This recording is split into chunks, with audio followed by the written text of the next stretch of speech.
Sa sobrang init ng panahon ay naisipan namin na gumala sa ilagang parte ng isla ng Negros. At hindi namin inaakala na susobra sa ini-expect namin ang ganda ng mga lugar na to. Sino ba namang hindi mapapawaw na sa port pa lang ay ganitong klaseng ganda na ang sasalubong sa iyo? Ito ay ang isla ng Molocabo, matatagpuan sa lungsod ng Sagay, Negros Occidental. At alam nyo ba na dito din makikita ang isa sa pinakamahabang footbridge dito sa Pilipinas? Ang daanang ito ay kumukonekta sa tatlong maliliit na isla ng Molocabo, ang Isla Daco, Diot at Matabas. Sa kabilang parte naman ay binisita din namin ang Barangay Rizal at Buena Vista, dito naman sa Escalante City.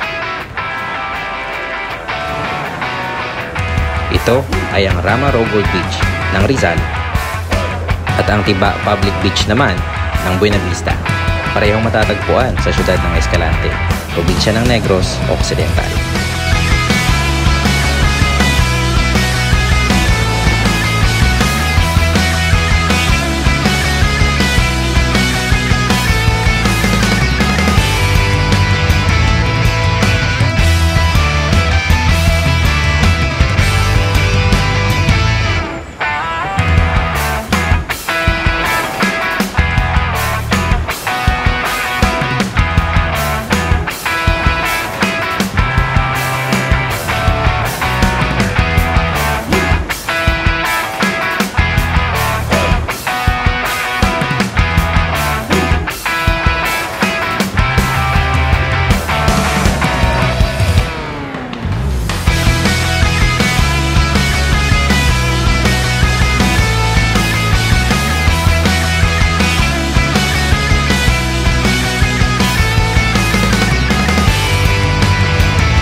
Talaga namang babalik kami dito.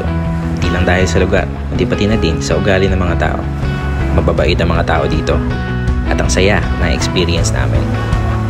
Kaya ganda ng Negros, ang daming magagandang tanawin, pwede nating puntahan na dapat ay pangalagaan at bigyan ding halaga. Dahil ito ay ating may pagmamalaki. Saan man, kailan man, Negrense tayo.